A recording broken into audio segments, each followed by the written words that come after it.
Hello everyone, and thank you for watching. This week we wave goodbye to pandemic restrictions but find ourselves thrust into another global crisis as Russia has invaded Ukraine. We are a world away from the war in Calgary, but will we feel the effects here? What will the outbreak of war mean for our local economy and our real estate market?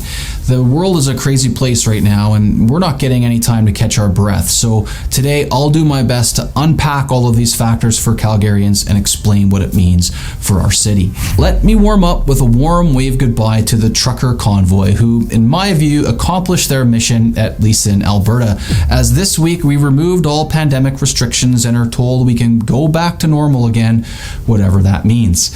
While the truckers overstayed their welcome in Ottawa, they did put Canada in the international spotlight, and thankfully I think we can call the whole debacle a draw.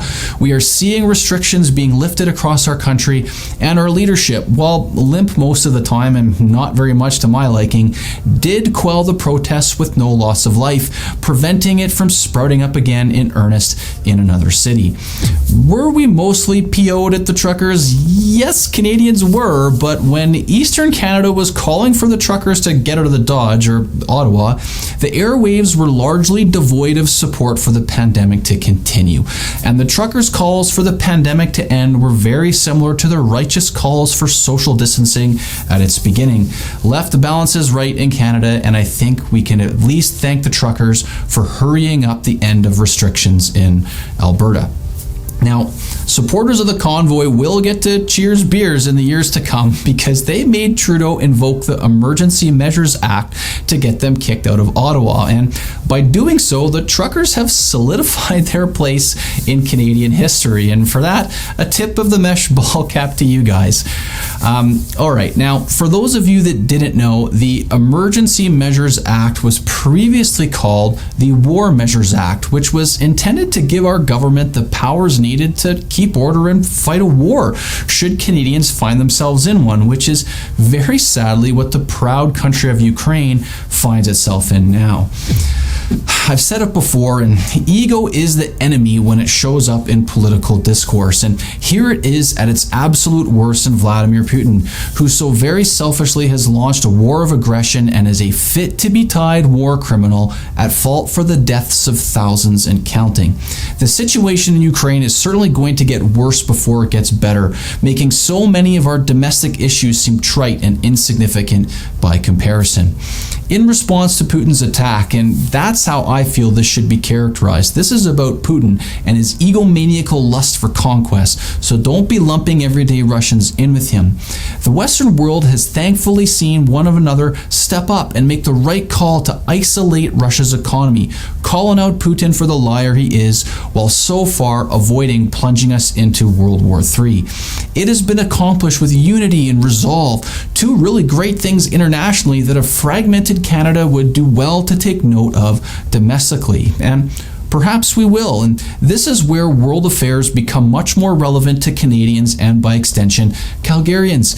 We have been called upon to join our NATO allies and step up to stop Putin with sanctions and supplies for Ukraine. It's not going to happen overnight, and things are never going to be the same, and Canada will have to do its part to support NATO. Now, what exactly is that? Well, two things jump out to me right away: energy and housing. When it comes to energy, well, we have a lot of it in Western Canada. We could be called upon to supply natural gas to Europe in the decades to come if NATO says no to Russian gas in a bid to squeeze and isolate the Russian economy, while Putin is forced to stretch his resources as he tries to occupy Ukraine, which seems more and more likely by the day. The safest, cheapest, most environmentally sound way to do this would be with a pipeline to Eastern Canada, or at the very least waking up Keystone XL to the US. Now, the re-emergence of the Canadian industry would most certainly be good for the city of Calgary and our real estate market, but it would also let us showcase our ability to produce the most politically stable, environmentally responsible natural gas in the world. Our energy would embolden Europe and our liberal democratic allies, as they would have no need for gas from Russia and could bring about peace with the same tactics we used to win the Cold War, by being better at business than Russia. It all sounds very logical and simple to me, but to do so, Canadians would first have to get out of our own way. Most Western Canadians would welcome the opportunity to help supply the free world with our energy, but what about our Eastern countrymen? Will their ultra-environmentalism be prioritized over lives and freedom in Europe?